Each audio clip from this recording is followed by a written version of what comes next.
टाळ्या याच्या नंतर वाजवा.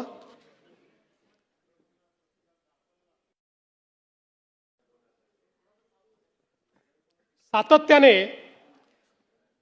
या संदर्भात अटी शर्ती आहे तशी मागणी होत होती. आज जवळपास आमच्या रणधीर सावरकरांच्या नेतृत्वात महायुतीचे सर्व आमदार मला भेटले आणि त्यांनी सगळ्यांनी मागणी केली की ही 50,000ची अट तुम्ही काढून टाका. त्यावेळी त्यांनाही मी आकडेवारी दाखवली. मी त्यांना हे सांगितलं की अट काढल्याने आमच्यावर 3-4 हजार कोटीचा भुर्दंड येईल. फार येईल असं नाही, 4,000 कोटीचा येईल, 5,000 कोटीचा येईल. पण शिस्तीचा भाग म्हणून ही आणलेली आहे. मी त्यांना दाखवलं की समजा 1 लाखापर्यंत नेली तर 2 लाखच शेतकरी असे राहतात की ज्यांच्यावर त्या ठिकाणी त्यांना याचा फायदा मिळत नाही.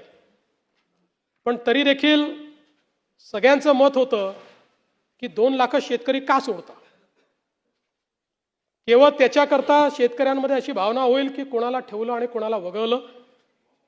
त्यामुळे मी आर्थिक शिस्त सांगत होतो आणि ते लोक मला हे सांगत होते की आपण व्यापक विचार केला पाहिजे आणि शेवटी लोकशाही आहे. त्यामुळे लोकशाहीमध्ये त्यांचा व्यापक विचार मी मान्य केला. आणि आता हे जे महात्मा फुले कर्जमाफी योजनेतले जे लोक होते ज्यांना 50,000 रुपयापर्यंत आपण म्हटलं होतं त्यांनाही 2 लाखापर्यंत कर्जमाफी झाली. आणि त्यासोबत 26-27चा जो नियम आहे तोही वगळण्यात येईल. आता आपल्याकडे तर सगळं आहेच. 26 मध्ये कोणी कोणी पैसे भरले आहेत. जसं यांनी सांगितलं 95% लोकांनी पैसे भरले.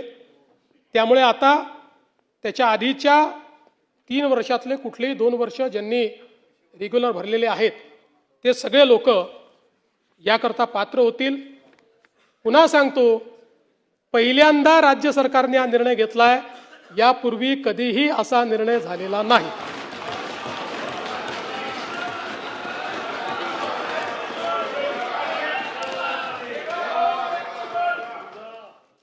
कापसाच्या खरेदीच्या संदर्भात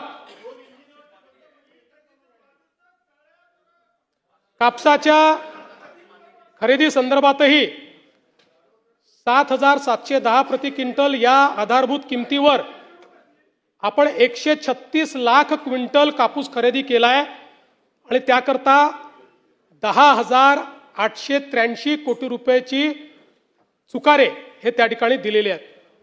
सोयाबीनच्या संदर्भात 3,198 कोटी किमतीचा 6 लाख टन सोयाबीन आपण खरेदी केली आहे.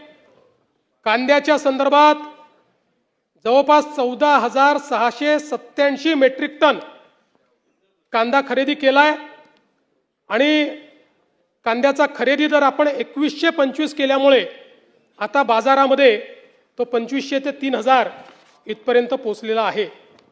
सुधीर भाऊंनी मला धानाच्या बोनस संदर्भात चिठ्ठी पाठवलेली आहे. सुधीर भाऊ, ते आपल्याला द्यायचंच आहे. आहेच आणि त्याचा योग्य वेळी निर्णय करणारच आहोत. आत्ता फक्त कॅश फ्लोचा प्रॉब्लेम कर्जमाफीमुळे आहे. हा नंतर तुमच्याशी चर्चा करतो त्या संदर्भात. फक्त एवढंच सांगतो की त्या संदर्भात आपण सकारात्मक आहोत, ते आपण नाकारलेलं नाहीये.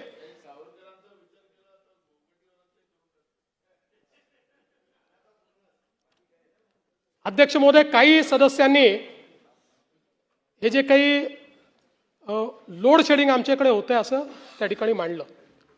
मुळामध्ये कुठेही यासोबत कृषीच्या संदर्भातले काही मुद्दे या ठिकाणी मांडण्यात आले. काय दिलं रे बाबा. विशेषतः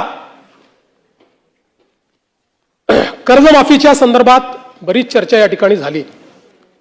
पहिल्यांदा तर अध्यक्ष महोदय, आपल्याला याची कल्पना आहे की कर्जमाफी हा एक परिस्थितीची आवश्यकता म्हणून आपण करतो.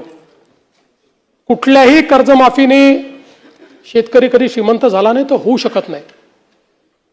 पण त्यावेळी शेतकऱ्याला क्रेडिटवर्दी बनवायचं, जेणेकरून त्याला सावकाराकडे जावं लागणार नाही, हे एक महत्त्वाचं उद्दिष्ट आपल्या कर्जमाफीचं असतं. आणि मी पुन्हा एकदा सांगतो की आम्ही विधानसभेच्या निवडणुकीच्या वेळी हा शब्द दिला होता, आम्ही कर्जमाफी करू. खरं म्हणजे आम्ही 2029 पर्यंत थांबू शकलो असतो, कारण सगळ्या निवडणुका जिंकल्या होत्या आम्ही, कुठल्या निवडणुका बाकी नाही आहेत. पण आम्ही तसं केलं नाही.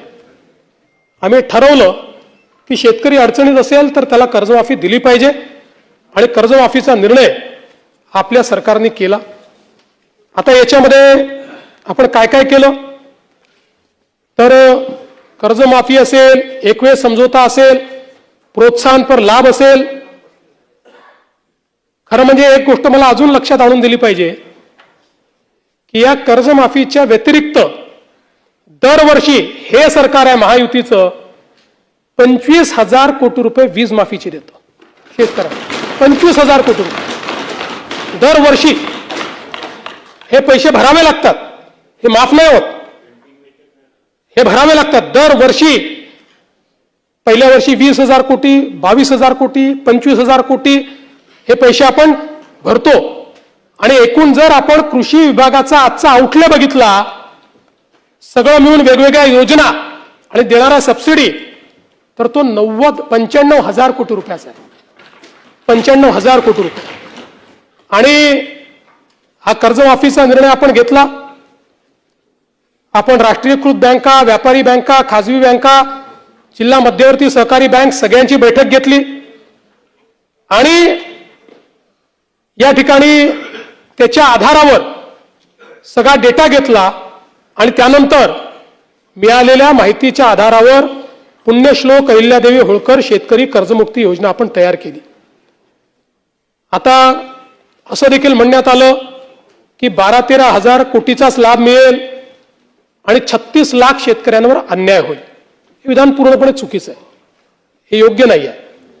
खरं तर 56 लाख शेतकऱ्यांना 36,585 कोटीचा लाभ देणारी ऐतिहासिक अशा प्रकारची योजना आहे. आता मी आपल्या लक्षात आणून देतो, आपल्या काळामध्ये महात्मा ज्योतिराव फुले शेतकरी कर्जमुक्ती योजना तयार झाली होती.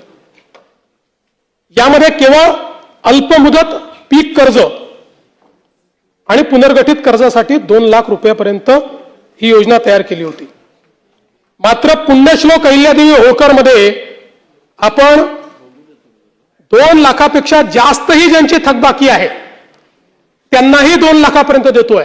आपल्या योजनेत 2 लाखावर 1 रुपया जरी वर असेल तरी त्याला कर्जमाफी मिळालेली नाही. इथे 2 लाखाच्या वर असेल तरी त्याला आपण ती कर्जमाफी देणार आहोत. आणि आपण जर बघितलं तर महात्मा ज्योतिराव फुले शेतकरी कर्जमाफी योजना जी आहे याच्यामध्ये 32 लाख शेतकऱ्यांना त्या ठिकाणी लाभ मिळाला होता.